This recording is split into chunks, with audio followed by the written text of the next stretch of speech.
ট্রেনে করে বেরিয়ে পড়েছি পাহাড়ের উদ্দেশ্যে। মাসটা ছিল মার্চ, সময় 9টা। শুনেছিলাম মার্চ টু মে নাকি আইডিয়াল টাইম দার্জিলিং ঘোরার জন্য। না থাকে ঠান্ডা আর না থাকে গরম, বৃষ্টিও সেরকম হয় না। সেই মতোই মার্চে প্ল্যান করেছিলাম যাওয়ার, কিন্তু আমার আর সে ভাগ্য কই।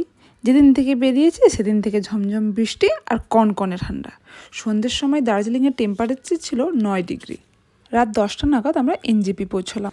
যেহেতু রাতটা সেদিন শিলিগুড়িতেই কাটাতে হতো, সেই জন্য আগের থেকে একটা হোমস্টে শিলিগুড়িতে বুক করে রেখেছিলাম রাতটুকু কাটানোর জন্য। তারপর একদম সকাল সকাল বেরিয়ে পড়ব দার্জিলিংয়ের উদ্দেশ্যে। আমাদের এই হোমস্টের পাশেই ছিল এই দাদাভাই হোটেলটা, যেখানে 21টা আইটেম সহ এই ভেজ থালিটার দাম ছিল মাত্র 60 টাকা। হ্যাঁ, তাও আমি অনেক রাত করে পৌঁছেছিলাম বলে 21টা আইটেম পাইনি, বাট 15টার মতো আইটেম পেয়েছিলাম, সেটাও খুব ভালো ছিল। তারপর সকাল সকাল ঘুম থেকে উঠে জানলার ধারে বসে পড়েছি রেডি হওয়ার জন্য, বৃষ্টি দেখতে দেখতে। কারণ বৃষ্টি রাত থেকেই বৃষ্টি হচ্ছিল, বৃষ্টি কিন্তু থামায়নি। তারপর পাশেরই একটা দোকানে চলে গেলাম চা খেতে এবং ডিম টোস্ট। ব্রেকফাস্ট সেরে আমাদের টোটো চলে এসেছিলো আমাদের হোটেলের সামনে।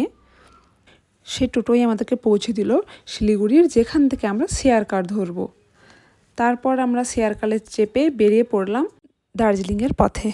সকাল থেকে বৃষ্টি একবারও থামায়নি, তবে বৃষ্টির মধ্যে এই সবুজ চা বাগানগুলো দেখতে কিন্তু মন্দ লাগছিল না। জীবনে এই প্রথমবার পাহাড় বেড়াতে আসার অনুভূতিটা কিন্তু দারুণ ছিল। চারিদিকের পাহাড় মেঘে ঘেরা, তার মধ্যে বৃষ্টি হচ্ছে, অপূর্ব সুন্দর লাগছিল। তো যেহেতু একদম সকালে ব্রেকফাস্ট করে বেরিয়েছিলাম, তাই খুব খিদেও পেয়ে গেছিলো। তাই রোহিণীর কাছে একটা দোকানে আমাদের গাড়ি দাঁড়ালো, যেখানে অর্ডার করলাম গরম গরম মোমো আর পাহাড়ের ঝোল ম্যাগি। মোমো তো আমার এমনিই খুব পছন্দের, তার ওপর আবার এরকম বৃষ্টির ঠান্ডা ঠান্ডা ওয়েদার। আর সিরিয়াসলি পাহাড়ের ঝোল মোমোর কিন্তু স্বাদই আলাদা। বাড়িতে তুমি যতই বানাও, বাড়িতে কিন্তু এরকম স্বাদ তুমি পাবে না। তারপর আমরা 2:30টা নাগাদ পৌঁছলাম আমাদের হোমস্টেতে, যার নাম ছিল পাহাড়ি সোল। হোমস্টের রুমগুলো সত্যিই ছিল খুব সুন্দর এবং ব্যালকনি থেকে পুরো কাঞ্চনজঙ্ঘার ভিউ দেখা যাচ্ছিল। কিন্তু যেহেতু আমরা যেদিন পৌঁছেছিলাম সেদিন খুব ক্লাউডি ছিল, তো আমাদের পুরো ভিউ পাচ্ছিলাম না। আর আমাদের এই হোমস্টের নিচ দিয়েই পেরোচ্ছিল টয় ট্রেন। যদিও এত সুন্দর ভিউ থাকলেও আমার মনটা খুবই খারাপ ছিল, কারণ বৃষ্টির কারণে সেই দিনটা পুরো নষ্ট হয়ে যায়, আমরা রুম থেকেই বেরোতে পারিনি। আর আমাদের হোমস্টেটা ছিল ডালিতে, যেটা ম্যাল রোড থেকে প্রায় 4 থেকে 5 কিলোমিটার দূরে। বৃষ্টির কারণে যেহেতু আমরা বেরোতেই পারিনি, তো লাঞ্চটা আমরা হোটেলেই সেরে নিলাম। গোবিন্দভোগ চালের খিচুড়ি, গরম গরম বেগুন ভাজা ও ধনেপাতা চাটনি। তারপর একটু ঘুমিয়ে নিয়ে রেডি হয়ে বেরিয়ে পড়লাম হেঁটে হেঁটে সামনেই একটু ঘুরে দেখতে। তারপর ডিনারটা হোটেলেই অর্ডার করে নিয়েছিলাম, এগ থালি। ডিনার সেরে শুয়ে পড়লাম, কারণ পরের দিন সকাল সকাল সাইট সিইংয়ের জন্য বেরোতে হবে।